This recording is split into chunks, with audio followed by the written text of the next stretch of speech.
بانی P T I بہانہ ہے، میزائل پروگرام نشانہ ہے، بین الاقوامی سازشوں کا مقابلہ کرنے کے لیے اتفاقی رائے سے فیصلے کرنا ہوں گے۔ Chairman Peoples Party Bilawal Bhutto Zardari کا گڑھی خدا بخش میں شہید بے نظیر بھٹو کی برسی کے اجتماع سے خطاب، کہا ہم نہ سلیکٹڈ ہیں نہ فارم 47 والے۔ حکومت سازی کے وقت نون لیگ سے طے ہوا تھا کہ پی ایس ڈی پی مل کر بنائیں گے، حکومت سے طے پانے والے سمجھوتے پر عمل کرانے میں ناکام رہے ہیں۔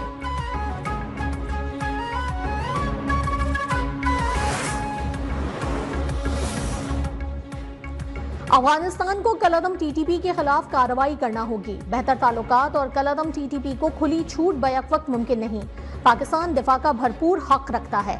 وزیر اعظم شہباز شریف کا دو ٹوک پیغام، افغان حکومت کو دہشت گردی کے خلاف لائحہ عمل پر بات چیت کی بھی پیشکش۔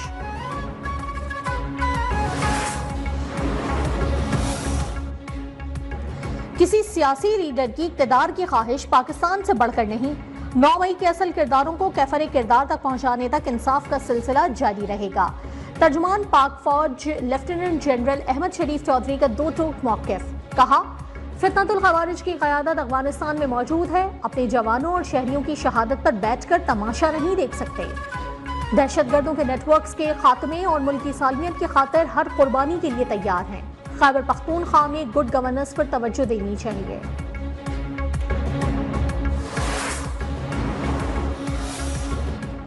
مشکلات نئی نہیں، ملک کو مسائل سے نکالیں گے، صدر مملکت آصف علی زرداری کا گڑھی خدا بخش میں جلسے سے خطاب، کہا ہم نے 45 سال بعد بھٹو صاحب کا فیصلہ ریورس کروا کر ثابت کر دیا کہ وہ ایک عدالتی قتل تھا اور اب اسے عدالتی قتل ہی سمجھا جائے گا۔ ہم جو بھی کام کریں گے اس کے لیے عوام کو اور اس دھرتی کو جواب دہ ہیں۔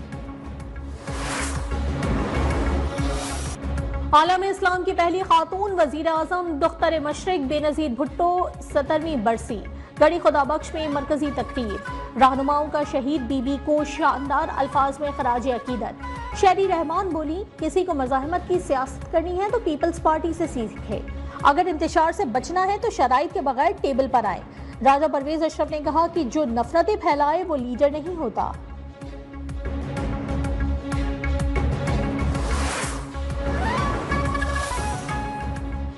کرم معاملے پر گرینڈ جرگے میں تحریری معاہدہ نہ ہو سکا، اگلی نشست آج ہوگی، فریقین کے تحریری معاہدے پر دستخط متوقع، 3 ہفتے گزرنے کے باوجود جرگہ تحریری معاہدے کو حتمی شکل دینے میں کامیاب نہ ہو سکا۔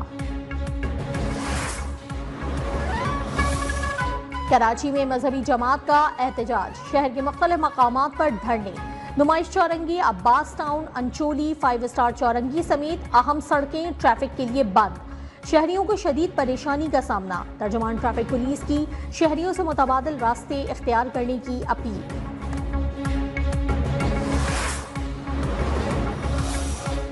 وفاقی کابینہ نے مدارس رجسٹریشن کے حوالے سے سوسائٹیز رجسٹریشن ترمیمی آرڈیننس اور انکم ٹیکس آرڈیننس کی منظوری دے دی۔ اجلاس میں بریفنگ دی گئی کہ پارا چنار میں ادویات کی کھیپ بھجوا دی گئی ہے، مریضوں کو ہیلی کاپٹر کے ذریعے دوسرے شہروں میں منتقل کیا گیا۔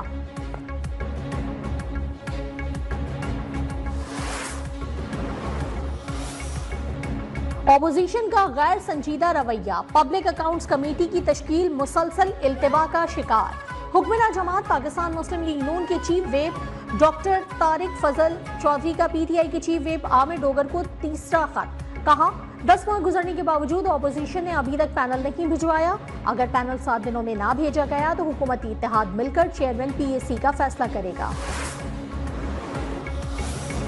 شمالی وزیرستان میں شہید میجر محمد اویس شہید آبائی علاقے شکر گڑھ میں سپرد خاک، نماز جنازہ میں پاک فوج کے سینئر افسران، جوانوں اور عمائدین کی شرکت، صدر اور وزیر اعظم کی شہید کی بلندی درجات کے لیے دعا، کامیاب کارروائیوں پر سیکیورٹی فورسز کو خراج تحسین۔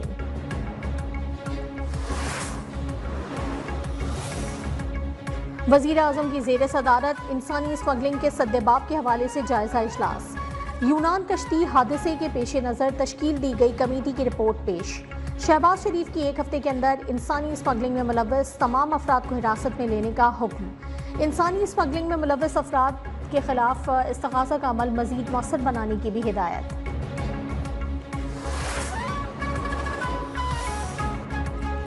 کراچی ایئرپورٹ پر انسانی اسمگلنگ کا بڑا منصوبہ ناکام، FIA امیگریشن نے غیر قانونی طریقے سے یورپ جانے کی سازش بے نقاب کر دی، ایجنٹ سمیت 4 مسافر گرفتار، بھارتی ایجنٹ کے ملوث ہونے کا بھی انکشاف، ملزمان کو مزید تحقیقات کے لیے anti human trafficking circle Karachi منتقل کر دیا گیا۔